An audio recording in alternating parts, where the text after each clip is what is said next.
Direct from the Football Association, with expert guidance, tips, insights and more for the grassroots football community, with Tom Lee and Charlotte Richardson. This is In the Box. Hello and welcome to In the Box, a brand new series for the grassroots football community brought to you by the Football Association. I'm Tom Lee and I'm National Club Services Manager at the FA, and I'll be joined by my co-host and marketing whiz, Charlotte Richardson. It's my great pleasure to bring to you In the Box Extra Time, where we take a deeper dive into the topics that will help you as a club or league be the best you can possibly be. We're looking to equip and empower you with the information and knowledge to take you to the next level. Hopefully you caught our In the Box podcast episode where we spoke about COVID-19 and good engagement, and we hope you found it extremely useful. This episode is the first in two of our mini-series around funding. Funding is a huge thing for volunteers across leagues and across clubs, and we know that it is out there, and thanks to the help of our experts this evening, by the end of this webinar, you will be more equipped, more knowledgeable about the different avenues that you can pursue. We've got some cracking guests lined up. They will share lots of insight, lots of resources, but if you don't have a pen and paper to hand or you miss anything, don't worry, we've got your back. There will be all of that information in our show notes when this goes out on the FA's YouTube channel, as well as the podcast. So do make sure that you subscribe, and also make note of the FA's Resource Hub. It's a fantastic new asset that the FA have launched. It has all the different bits and pieces about various elements of the game that will be able to help you out. So I think it's just about time, Tom, to introduce the guests on Extra Time.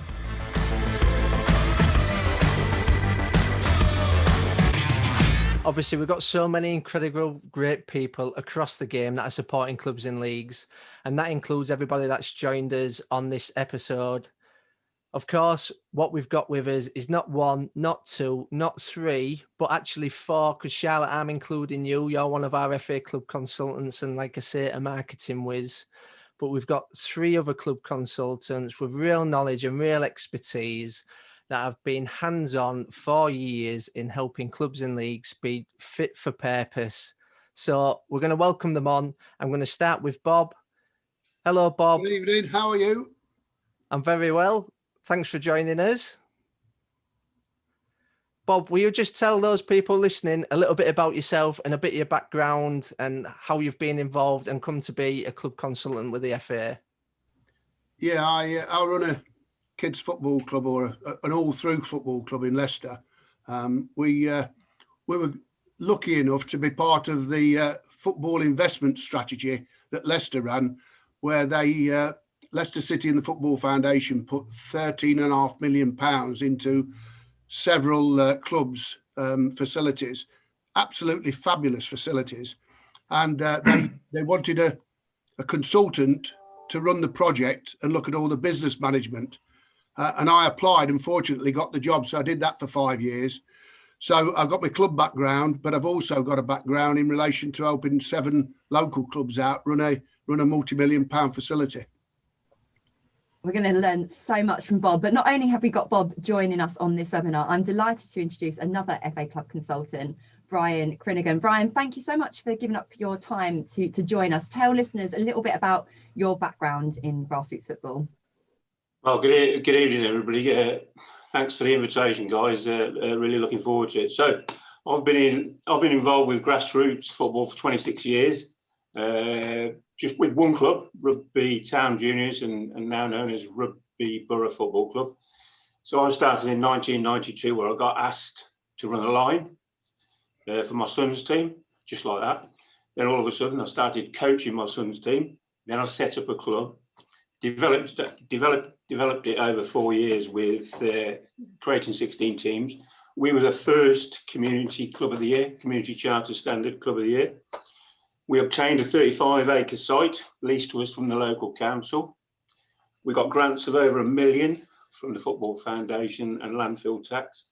4 main themes around the club: governance, finance, football and development.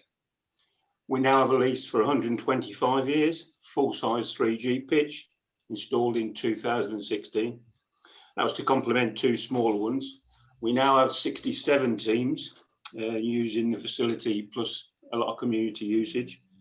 We now have a BTEC education program for boys, and we're starting one in 2021 for girls. We have a full male and female pathway with disability. And for 2021 and 22, we've got 5 new senior teams on board, along with 11 new youth teams. We've also just secured funding for our second 3G pitch, which starts in March 2020, and that's fully funded. We've secured over 2.5 million in grants to provide a fantastic community facility for the club and for the area. So that's a bit about me. If anybody wants to have a look at the club, it's www.rugbyboroughfc.co.uk. Luckily enough, I got invited I got interviewed for a consultant's job for the FA to look at my experience and see how I can help other clubs within the area. And I'm currently helping 3 clubs. I'm also part of the group that is looking at investing into 3G pitches throughout Northamptonshire and Warwickshire, which I'm looking forward to. So that's about me. I haven't done much, but that's it. Brian, that's an understatement. You've certainly done plenty, and you're going to add so much value to this evening, because to grow a club from where it was to where it is now, funding's been a huge aspect of it. So we're going to draw on them expertise this evening for sure. And he was superb on his debut. He's being called back up to the first team. It's Steve Hobson. Welcome, Steve. Hey, Tom. Welcome, everybody. Nice and pleased I can be here to share my expertise. My background, I've come up through the playing route. I was a non-league player for donkey's years right until I've been 40. But from around the age 20, 25, I was the players rep on the board at a non-league football club. And so I've got all the experience of running clubs at step 3 and step 4, the non-league system. Professional background of 35, 40 years experience of working in the community sector, getting organisations, charities, sports clubs fit for funding, and looking at ways of different ways of bringing resources in other than just simply putting grant applications in. I'm currently a consultant for the FA. I'm the vice chairman at Ashton United Football Club in the Northern Premier League Premier Division, and I'm also a director of the Northern Premier League as well.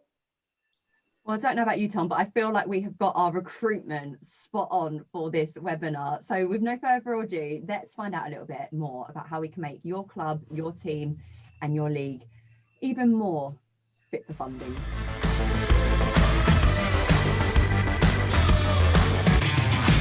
So yes, great introductions. Absolutely right, Charlotte. We did recruit well, and I'm going to start by looking at what we spoke about on the first podcast episode that Steve alluded to about being and getting fit for funding. So it's probably one of the biggest questions we always get asked at the FA, and how does my football organisation get fit and be in a position to receive funding? And the most obvious place to start is around governance. It's not the most attractive of areas that people look to, but it's a key area to be in a position to be able to apply for those funds that you're eligible for, and that is out there.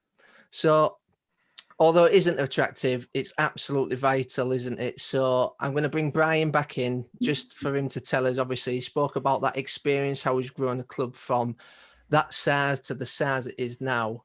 And a lot of that will have been to do with the governance structures in that club, Brian. So can you tell us a little bit more? Okay, I certainly can, Tom. Thanks. So fit for funding means just that. Have clubs got the right structure in place to attract the maximum amount of funding and grants that are currently out there? And I just don't mean football foundation funding. I mean, looking outside of the box and applying and securing grants for activities and programs that football clubs deliver. Examples of these are landfill tax, local authority, trusts and charities. I'll name 2, Garfield, Weston, Burn and Sunderley are a couple that my club have benefited for. So, first of all, is your club FA Charter Standard a fantastic scheme? most of the football authorities now look at say, well, right, let's have a look at your club. How's it governed? What sort of charter marks have you got? The FA Charter Standard is a really good mark. That's one of the things clubs should be. Obtaining that means good governance. Funders like to see that your club has good housekeeping inside it, though. Safeguarding, meetings, financial reports, volunteers and recognition. So what sort of governance setups are we talking about? Well, examples are community amateur sports club, charities, community interest companies, how long you've got on your premises, how long do you own your premises, do you lease your premises, but do what's right for your club. The FA can provide some guidance on structures through Muckle LLP, and I'm sure Tom will direct us to that with some, you know, the actual structures that we do with Muckle. The FA have got an online source. I'll put it into the chat. I'll put the link into the chat in a minute. Funders would be more likely to fund these sort of organisations than unincorporated groups. Yeah, that's about it. That's where I am. I don't know whether Bob's got anything to add or Steve. That's a really good place to start, actually, and it leads me to ask you all one question, and maybe Bob, I could come to you first with it, because we're going to have people tuned in from all different areas of the Grassroots Games. Some of them might be, you know, initially inquiring about the Charter Standard programme, or we might have people that are from really well established FA Charter Standard leagues. If I could ask you each to share one tip around governance that can help at Grassroots. Bob, I'll come to you first. What would it be? Well, my answer now is going to be a lot different from what it was 18 months ago, because COVID has absolutely ripped us apart. One thing that my club's actually had to do, and I spoke to one of my club reps tonight who asked me how to log on to this webinar, and that's the problem now. A lot of people that run these clubs don't understand that your new membership is your Facebook and your Instagram, and these are the ways you're going to communicate now. So you need a little bit of techie help, but also Zoom meetings. I mean, I don't know whether or not we'll ever get together again around a pint of beer and have a meeting, because this is the way. This is what people. All right, yeah, okay, Steve. I know. Adamant, we will. I'm not saying you can't have a pint by the side of your laptop, Steve. It's a good point, though, Bob, isn't it, about digital engagement? And like you say, COVID has really put a focus on it. Hence why we're all here digitally this evening. Well, another thing, Charlotte, is risk assessments. How many of us could do a risk assessment 18 months ago? But that's an important part of running your club in relation to not only your premises, but also what insurance have you got? I mean, how many of us have actually got the loss of income insurance that the insurance company is now going to pay out billions, and these are the things that governance takes part of. How are you protecting your club, and how do you go forward? So there's going to be a lot of work, and hopefully these webinars will carry on specifically for these particular topics. Yeah, they definitely will. Steve, how about yourself? One tip around governance for Grassroots? Planning for me. You know, if you don't know where you're going, you won't know when you've got there. So you really do have to decide what it is you want to do for your particular club, and it will vary club by club. And consequently, you know, and you've got to be realistic. You know, I cringe when I see some people from time to time saying, yes, we've come into this football club, and in 5 years we're going to be in the football league, and everybody rolls their eyes, and you think, just work on your club, set yourself targets that are achievable over the next 12 months, then 3-year target, then a 5-year target, and then you can work back from there. You can build your structure on a solid foundation, rather than something that's built on sand that'll collapse within 2 years when the people who are trying to drive it at the start suddenly get fed up. Yeah, really good tip there. And Brian, finally for you, what would be your key tip? Yes, so whilst we have generals in football clubs and soldiers in football clubs, soldiers are the ones that do all the work underneath and do loads and loads of fantastic stuff. The generals normally make the decisions, the big decisions. One of the things I've learned over the years is that making decisions with a large number of people can be painful. So the key decisions of the football club, the development of it, and the structure and how it's all set out should be made by key individuals who want to see the club develop further. And underneath them, your soldiers who do all your work for you. And you're not sitting in front of 70 people with 70 different opinions. Thanks, Brian. And I think that's a really good point around obviously the club structures piece and making sure that you're structured effectively so that decisions that need to be made sit at certain levels within a league or within a club. I guess a question around that is, how do you know that you've got the right structure for your club or for your league? How do you know when you've actually made that point and been successful with it? I think the club needs to look at itself and see where it wants to be in 1, 3 and 5 years' time.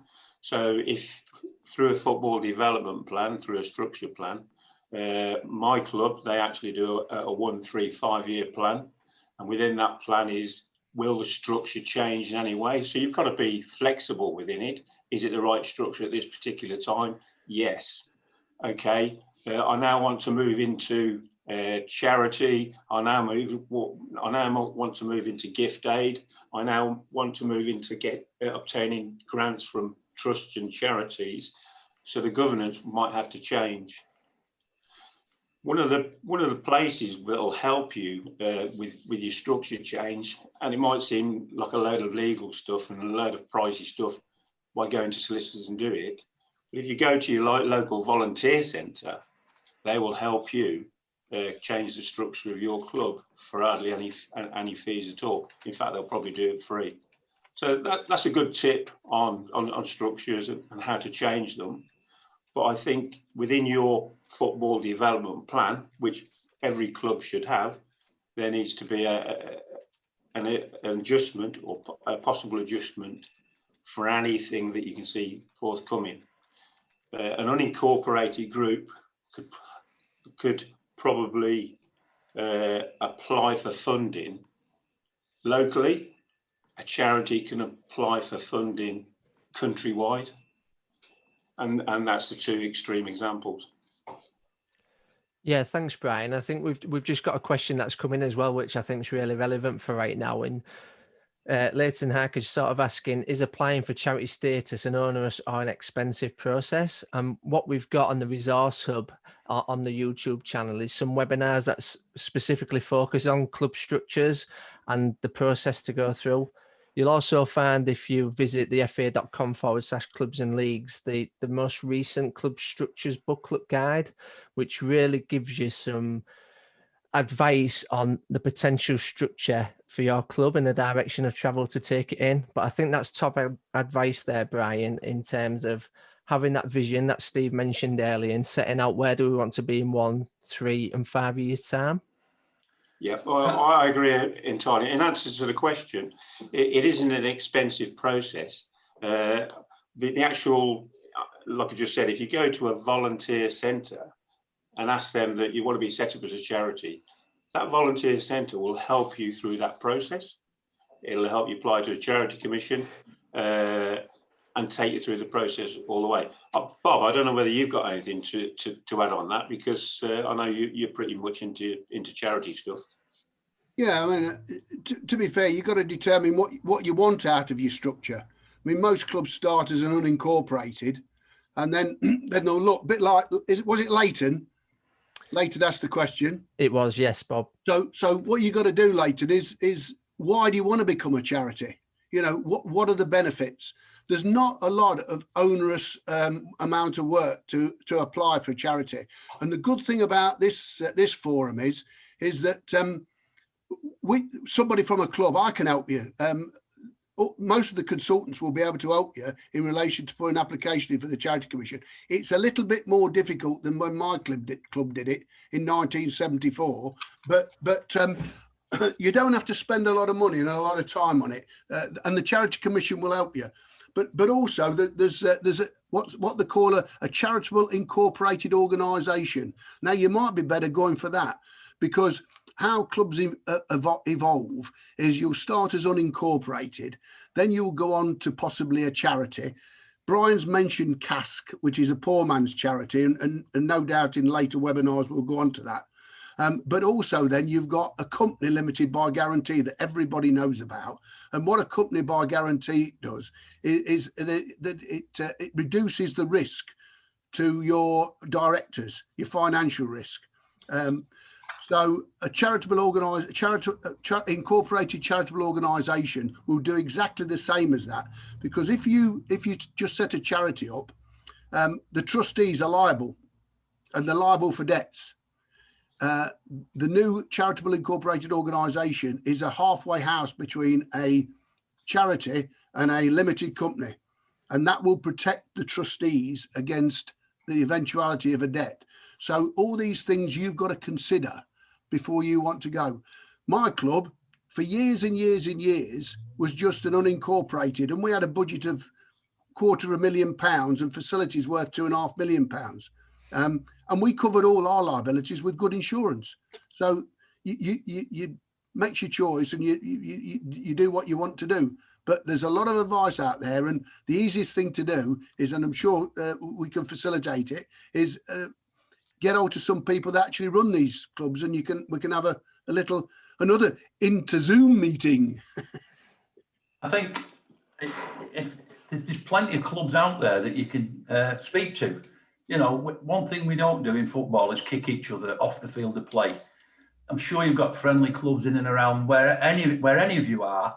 Pick the phone up and speak to them and say, hey, you've done this, how have you done it? And you'll find invariably that these clubs will share that knowledge and experience with you. That's all we're trying to do from an FA point of view, is by linking consultants in different parts of the country. So if one consultant hasn't got the answer, all they do, they go on WhatsApp, yet another social media, and the answer comes back within minutes. Yeah, thanks, Steve. And that's absolutely spot on. And it's, as you said there, Stephen, you alluded to it on our first podcast, is that we don't kick each other off the field of play. Yes, we might be competitive on it, but off the pitch, we want everyone to exist so that we can play week in, week out, and everyone that within this realm is sustainable and being able to move forward with their ambitions. So some great top tips there. And it's worthwhile saying to everybody that's listening that if you want more detail around this and you want us to actually put further sessions on that goes into that more granular detail to help in these areas, you can email us at clubsprogram@thefa.com. So nice already in this webinar, that collaboration, and you guys have showed and shared so much expertise already. I've been making plenty of notes, and the purpose of In the Box was to share that expertise, but also it was to help inspire the grassroots community. It's been a really tough 12 months. So I wanted to ask each of you, perhaps starting with you, Steve, if you don't mind, could you share a story of how getting governance right at a club, league or football organisation that you've been a part of has led to, you know, a really bit of great success? Sure. Apart from my own club, where we've been pulling up trees for the last 3 or 4 years. About 18 months ago, I was approached by Marine Football Club, who you will all know have recently been in the news. They had the foresight of about 18 months, 2 years ago, to say, look, we want to set up a charitable arm to the club so we can expand on the community engagement that we had. So I worked with them to get them charitable incorporated organisation status. Now, where that's gone, phenomenal. It's been phenomenal for them this year, because I'm sure some of you or most of you will have seen that Marine did a virtual ticket for their game against Tottenham when they had no fans in. What they did alongside that virtual ticket was say to people, if you're buying a ticket to the game, perhaps you'd like to make a donation to our charity at the same time. by the time they totted everything up, it came to a 5-figure sum. I won't share the exact sum, but it was a substantive 5-figure sum that they achieved simply by having the foresight for setting up a CIO 18 months, 2 years ago. And they're doing absolutely brilliant work in their local community. They're, because of COVID, they're going around feeding people. They're running walking football sessions. They're running school sessions. They're doing girls football, juniors football. They have a walking group. And all these have evolved in an 18-month period. And we've been managing to get grants in almost monthly. They're getting 2 or 3. This month alone, since the turn of the year, I think we've had something like 15, 18 grams worth of grants in. Just because they've got the structure absolutely bang on, and they've got the policies and the procedures in place. And that's what we mean about fit for funding. It's the biggest mistake people make is they identify a grant and try and make their project or their club fit that grant pot. You're doomed from the start. Get your infrastructure right first, and the grants will tumble in further down the line. Well, that is a really inspirational story, absolutely incredible. And as we all know, football is far more than what goes on the pitch. They're catalysts for communities. So that ability to engage with stakeholders and get them to donate, and then using those donations in turn to benefit other people is amazing.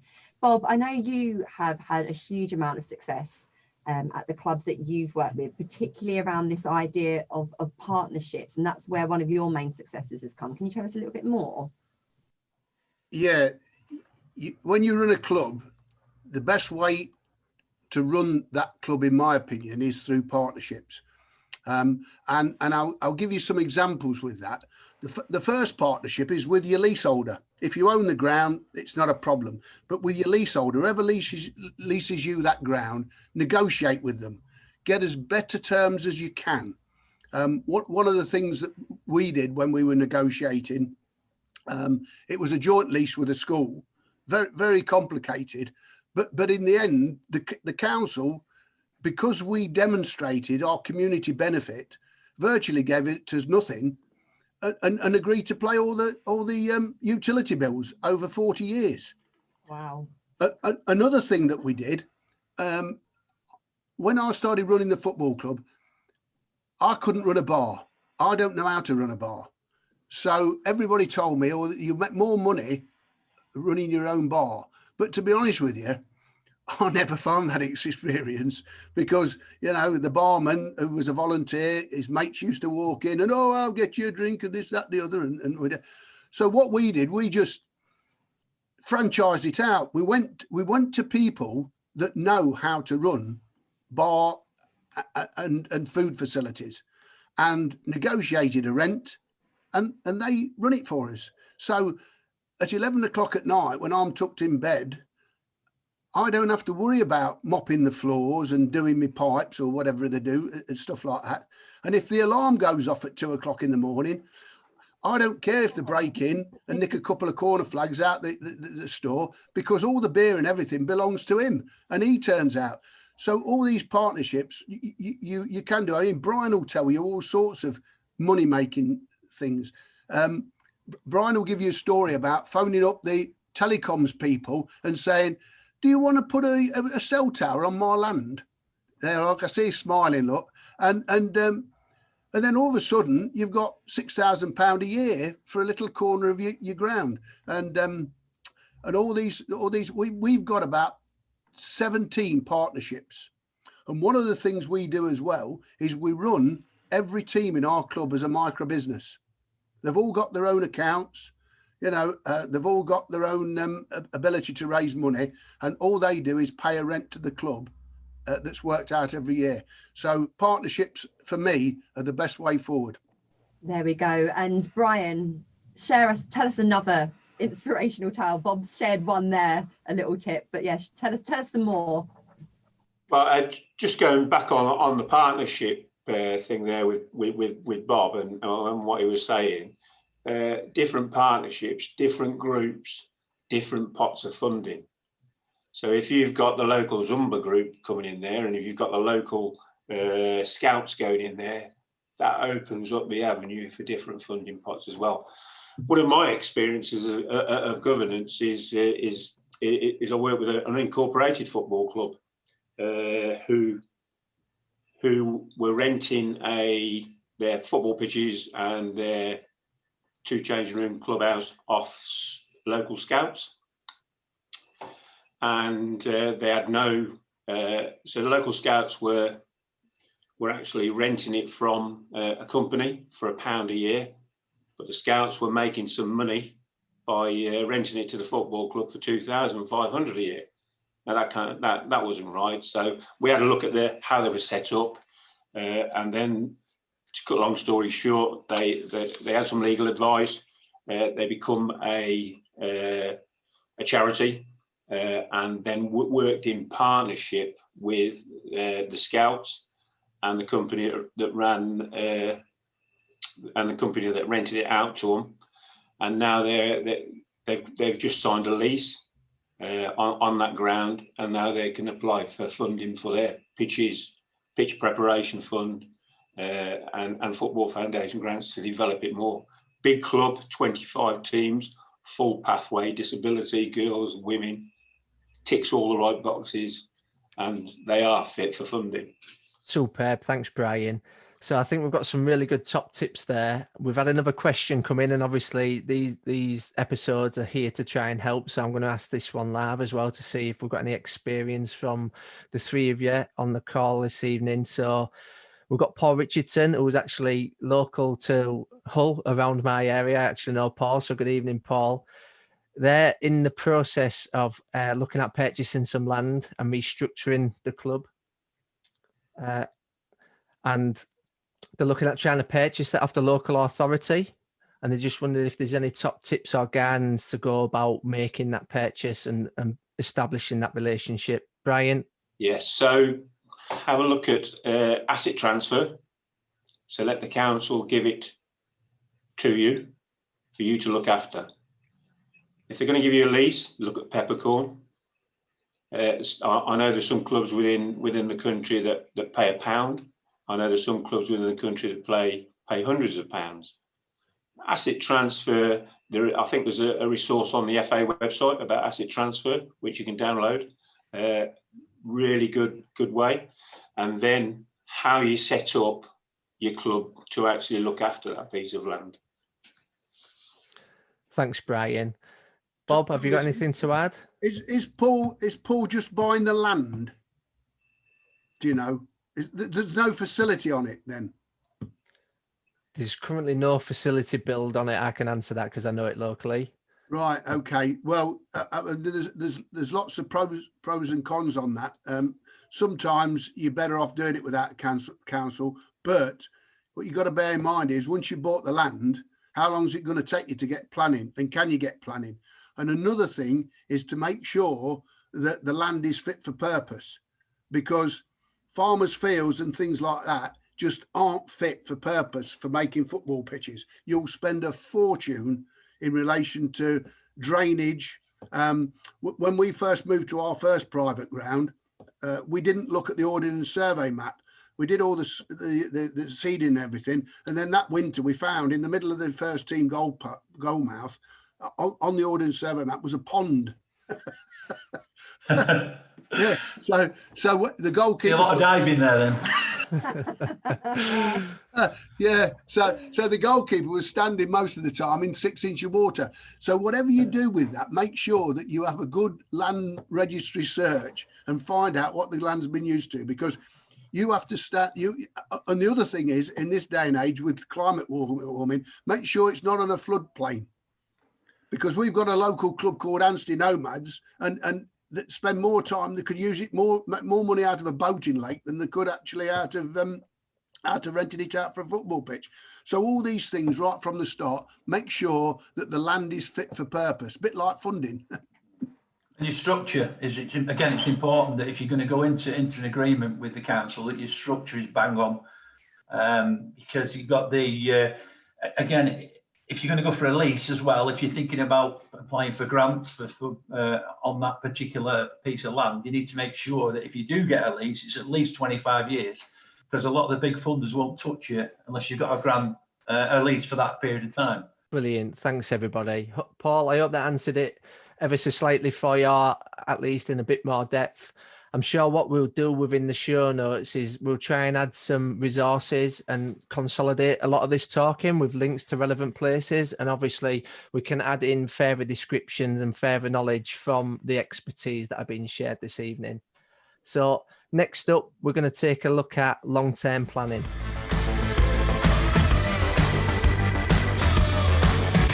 Been a disruptive season of football. We've had sustained periods without any match action at all, and I think what we've all learned a lesson from is the importance of long-term planning, and it's especially important when it comes to finding funding solutions. I've got, luckily, as you've all witnessed so far, 3 extremely experienced individuals to grill this about. And the first question I want to ask you is about this idea of offer versus needs, and it's something that I think we've already kind of touched the surface on this evening. Steve, I'll come to you first. What exactly does it mean? Well, what is the problem you're trying to solve in terms of people say, we need some money. Well, if you approach somebody and you're having a conversation and you actually get to the right individual and you say, we need some money for our football club, and they said to you, well, what do you want? If you can't say exactly what you want at that moment in time, you've lost that individual and that interest. And it's the same with grants. It's not all about bringing money in. I'll share with you something we had years ago. My kit man came to me and he said to me, Steve, we need warm-up tops. We've had a problem, they're all falling apart. So I've got no money. I said, I can't get any money for that. But I'd read recently that the local health department were trying to encourage young men to use condoms.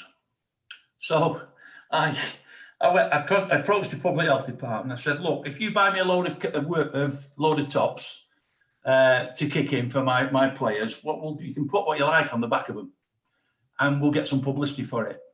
It went national. I'm going back about 20 odd years ago now. And all we did, we put a big picture of a condom on the back of the warm-up tops, and the press were all over it like a rash. And this guy was made up. Now, what I'm trying to say, the solution isn't always spending your own money on something. It's about thinking is what's a roundabout way of solving my problem. And I can give you several examples of how we've done that, perhaps later on if we've got time. And Bob, Brian mentioned it earlier about sometimes people will just kind of go for funding just because they see a pot of money's there, and sometimes it's important at the very start to think of all of the various different implications. And you've been incredibly successful across various clubs that you've supported. What kind of advice can you give about this idea of the offer versus the need?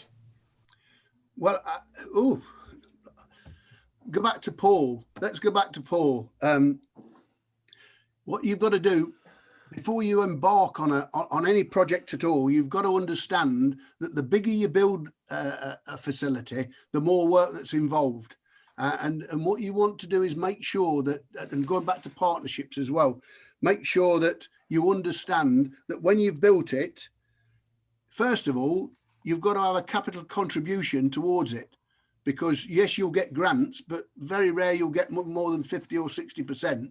So if you're looking at building a brand new facility, the facility I've got, just purely the pitches and the changing rooms and club room cost just over 1.3 million.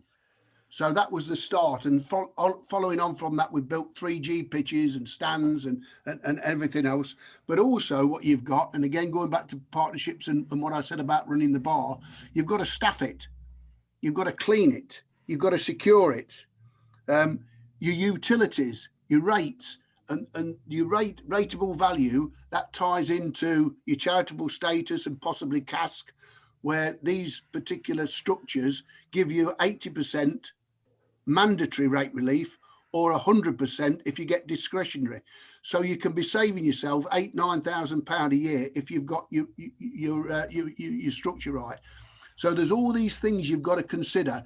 Sit down, don't rush into it. If they're going to sell you the land, they're going to sell you the land, but make sure that you've got a structure right. And if you have to amalgamate a club in order to to make sure that you've got enough people to help you, then do it, because we share our facility with everybody. Mind you, they do have to pay, but then again, that's part of the deal. I think people can take comfort in what's been said this evening as well, and seeing that these journeys can take place, and that is a process and it's a journey to go along. So when we're talking about within the first part around structures, it's identifying those people within the club that want to join you on that journey. And you've definitely got to have drivers within the club. Brian obviously has been a huge driver, and the work that he's done there at rugby. And it's not just been Brian, but it's been a team of volunteers and people around him. And within webinar 2 on funding, which will take place on the 17th of Feb, we're going to touch on the workforce and how you can sort of identify those drivers within your club. So take comfort in knowing that these journeys are possible, because you've got 3 people on the call this evening that have taken clubs from where you'll have started your clubs and got them to where they are with significant facility investment. So there's great opportunity out there. I think moving on a little bit is, obviously when we're looking to apply for any sort of funds or grants, there's always an application process. And there can be certain pitfalls within the application process that people aren't necessarily aware of. And we're all volunteers at the end of the day, and we're not all fund and bid writing experts. So Brian, I'm going to come to you for this one. Can you give us a few tips around like bid writing basics and just some of the top line things people should consider when looking to take on an application? Yes, so I can write down on 10 sheets of paper what I want to do, but does it make sense? To me it does, but to the person that's reading the actual funding bid, it probably doesn't. So it's advisable to actually get somebody to read your application. Now, I've talked about the local volunteer centre who read all mine, and they do it free of charge. They absolutely rip them to bits now, because I'm getting on a bit and I'm losing a bit of, but they absolutely rip it to bits. But you know what? It comes back. It's, oh yeah, forgot about that, forgot about this, and it's right. I have written it, but they put it in a different format, so it makes sense. And when a funder, i.e. one of you guys, could be reading it, it makes pure sense, and they can see the drive and the vision that's behind the bid. Don't go it alone. Always get advice on how you're writing them. There will be some resource on the portal that Tom will put on probably later on or sometime this week, where the process will go through. Always talk to potential opponents of any scheme before they become opponents. So local planning, if you're going to want to build this fantastic 100 pitch facility, talk to the opponents around it before they do become opponents. One of the problems that we had in our early days of our development was that we never bothered to speak to the residents at all. And for that, we had 371 objections to the plan. And it was a lesson we learned pretty quickly. Look at your governance will generate where you can find funding and what you can look on what areas you can look for funding. Going back to the participants, there's a fund around at the moment. If you have different groups, using your clubhouse, there's a nice government COVID youth fund available at the moment. And I think that closes on the 19th of February. Have a look at that one. Use experts when you can afford to. Not every club can afford to pay out hundreds of pounds to actually ask for advice. So use experts when you can afford to. One of the last things from me is sponsors. I know it's probably gone off a bit off topically, but sponsors are a very, very important part of a football club. always look after them. And probably Steve does a good bit of work around sponsors. He'll probably come on to it in a minute. But always look after them, always invite them to games, always give them tickets, always take them out for a meal. They'll come back and support you, always. One of the big things about funding is read the guidelines from front to back before you start setting on the journey. Because there's nothing worse than completing an application form for grant funding, spending 2.5 hours on it, and when you get to the end, it says you can only apply if your turnover is £100,000 a year or something like that, or we'll only fund older people's projects. So start with the basics. Yeah, that's again, just it could sometimes seem obvious, but when you're a volunteer and you're doing so many tasks on a weekly, daily basis, sometimes you might just see that headline and think, oh yeah, that's the one for me. And then, like you say, you'll read the small print or get a few paragraphs in and realize you can't. And I think long-term planning is, of course, really essential. And with applications and going for funding, yes, it can be quite a long process. Although I think recent COVID fundings, I'm thinking the Football Foundation and so on, they've been really quick and easy. But sometimes you're going to have to put that hard work in. And I think, Steve, what you've just said there might be the answer to the next question, but I'll ask each of you it anyway. What is a tip that you can give people for like the most common avoidable reasons why applications fail? I think, Steve, you kind of answered it for me there. So Bob, I'll come to you. What's one basic that people can do to avoid their application failing? Same as Steve's just said, read through it. We've just put an application in for NHS funding for a project that we're running on mental health for young children. And we put the application in. Well, we didn't put the application in because we read it.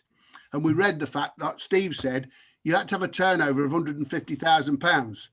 Well, technically our turnover, because we don't run the bar or anything, our turnover isn't £150,000. But we rang the NHS up and said, look, we're very near it, 120,000. And they said, yeah, that's not a problem. Put your application in. So talk to the people that are actually, before you put your application in, talk to the people that are offering the money and offering the grants, because that way they'll say, look, to be fair, there's another 100 people applying for it. And you ain't got a cat in hell's chance. Yeah. And so it's like you were saying at the very start, Bob, isn't it? I think each of you have made the point. We all love football. We realise it's so much more than just a game. It's a powerful catalyst. So actually, if you pick up the phone or drop an email, if you can find that contact information and have that conversation, people will want to help you if they can do. Brian, Steve, anything else to add on this subject of avoidable things? Yeah, just one thing from me is the words. So if you're asked to write 100 words about a certain project, then write the 100 words. The 105 words, they just won't accept it. Estelle Muir Foundation, one of the biggest givers of money in the country, they have people sitting there just saying wrong with a pile, wrong there, right there. Oh, we'll look at that one. We won't look at that one. They get millions of applications every year, and 50% of them are rejected for not reading the criteria. Tell you funny, just interrupted there. Tell you a funny story about that, Brian. I put a grant application in, and unfortunately, I read it for words, and it was actually characters. So me 2,000 words. There's quite a lot of editing went on there. There we go. That's part of it. We share those things with people so that they don't make the mistakes. But no, really budget. I'd like to say about budget. Make sure that your budget is absolutely spot on and you ask for everything. Just as an aside, I mean, many moons ago, I was working with a community group and we applied for funding for a youth worker. And this youth worker, we got I think it was 30k for the youth worker at the time. On day one, the youth worker turned up. They had no desk, they had no telephone, they were insured, they had nothing to do the job with. It nearly took the charity down because of the amount of money we needed to fund that person to do their job. So think things through from start to finish. If you don't cover it all, that you're setting yourself up for failure with the funder. And don't, as I said early on, don't look at the funder and make your project fit it. For example, if it says the funder gives out £50,000, don't ask for £49,999.99p, which people do. If you research the funder properly and go into their Charity Commission entry, they have to post their annual accounts. In those annual accounts, if you go into them, you will see the average sort of amount that funder will give. So it gives you a steer on what to apply for rather than asking for ridiculous, because a funder, if they can give 5 people £10,000 rather than one person £50,000, you're only letting down one person instead of 5 people. Yeah, it's a great point there, Steve. One of the other things that I've always found is that applying to funders like to see what have clubs actually done to actually provide or provide a donation towards the actual grant. So funders will probably turn around and say, okay, what sort of fundraising has the club done to help get this project off the ground? So they're asking me for 50,000. The club, fantastic. The club have actually made or given £10,000 through a sponsored walk or something like that. Funders like to see that. Yeah, I think there's so many good points there, and it's just that long-term planning is essential and will just guide so many people tuned in, whether they're, from a team that's looking to grow into more established club or someone that's running a league. Some really, really spot on advice there, I think.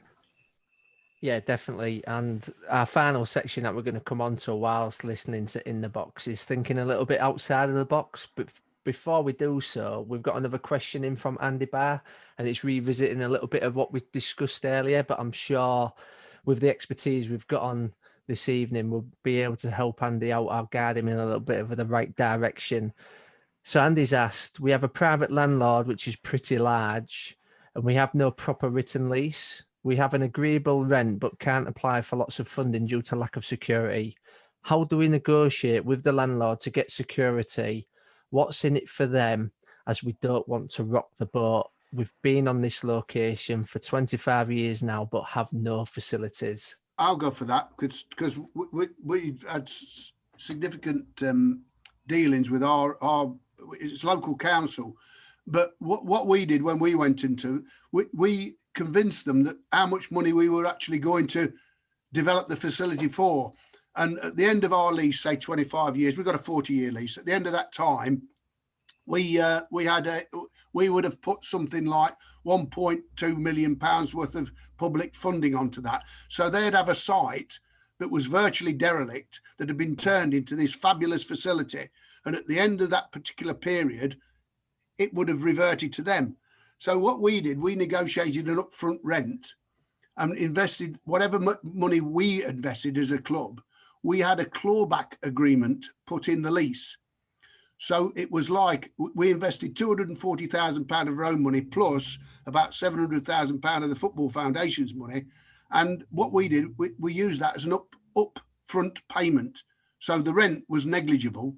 And every year that clawback agreement, that diminishes by £4,000, I think it is, or £6,000. So it's an upfront rent. But if they kick us off, or if there's something that happens, for whatever reason, even if it's our fault, they have to pay us a lump sum for the residue. So whenever you're negotiating your lease, so if they kick us off after 15 years, they've got to give us £170,000 back. Thanks, Bob. And Brian, Andy's from Dorset. I don't know if that helps you adding anything to the discussion. I was just looking at our consultant down in Dorset, and maybe he could touch base with him and help him out there. I don't know. I think it's important, really, if you're heading off on a journey, that you actually find a champion to champion your cause. Do a bit of research, find out. There might well be a local councillor or a local businessman who'll work with you, who's perhaps got a bit more insight into the workings of the local authority, or if he's a business person, he may be able to bring some pressure to bear on certain individuals within the council. I'm not talking bribery or anything like that. I'm talking about goodwill. But having those kind of champions really works for you. Again, the example I can give with my club, we were trying to get a lease at Ashton we spent 4.5 years trying to renew our lease, and we were getting absolutely nowhere. The council weren't speaking to us at all. So I thought about how can I get around that. So what we did, we appointed the local MP as a patron of the charity. And then after about 2 months, I said to the local MP, well, we're having a bit of a problem with the council and the lease. Can you help us out? Within a week, they were on the phone to us, and the lease was signed and sealed and sorted within about 3 months. So it's about finding that person to fight your cause if you aren't the right one. Brilliant. Thanks, Steve. And thanks everyone for continuing to send questions in. What we'd love to do is obviously try and answer them the best we can. And with the limited time we've got this evening, we'd very much welcome you to email them into the clubs program at the fa.com email address, and we'll look to pick them up with our team of consultants.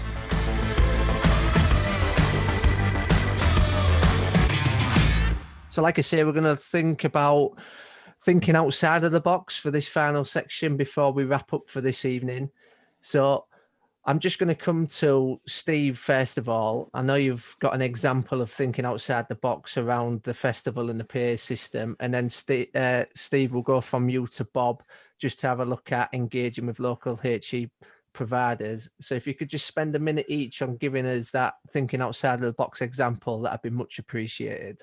Yeah, just a quick example. We set our charity up and wanted to engage with the local community, so we decided that we'd hold a festival on our pitch, inviting local charities to come in for free to sell their wares and talk about themselves as a charity, fundraise for themselves. Then I went to a grant funder and said, we're having this festival on our pitch. There'll be about 2,000 people on the day, but I'm really worried. What are you worried about, Steve? Well, for health and safety reasons, my PA system isn't working properly. I got $3,500 for a PA system from a funder. That's just one example of getting what I wanted, i.e. the PA system, but at the same time opening up our charity and the football club to the local community. That's now a successful festival that, apart from COVID this year, will run every year.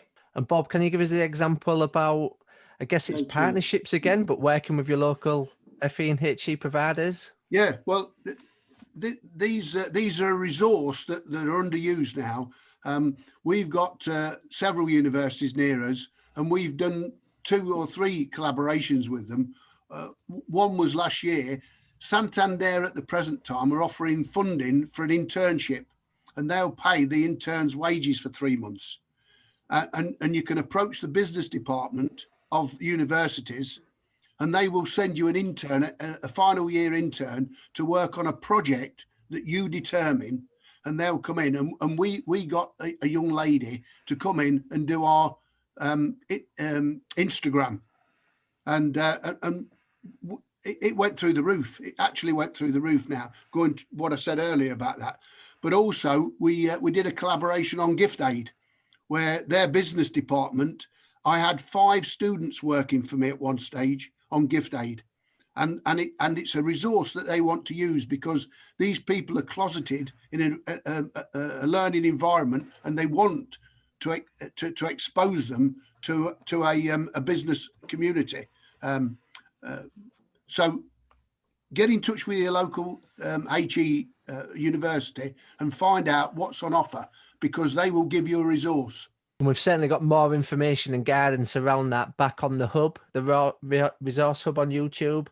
So if you search that and you find the recording of Places, Faces and Spaces from the 2020 playlist, the FA Club and League Football Forum, you'll be able to get some more guidance around that. But we'll be sure to pick that up in future episodes.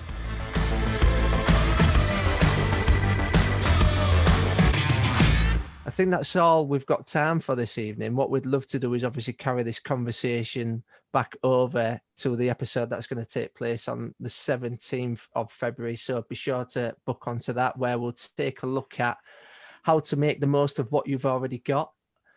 Like I say, please do drop those questions and keep them coming into the club's program at the fa.com. We do have a fantastic team of club consultants, but we also appreciate that there's a lot of expertise out there that's not part of our consultant team. So please take to social media. Please do try and engage with any of us. I can see some of the consultants have dropped their email address within the chat already and more than willing to help, which is absolutely fantastic.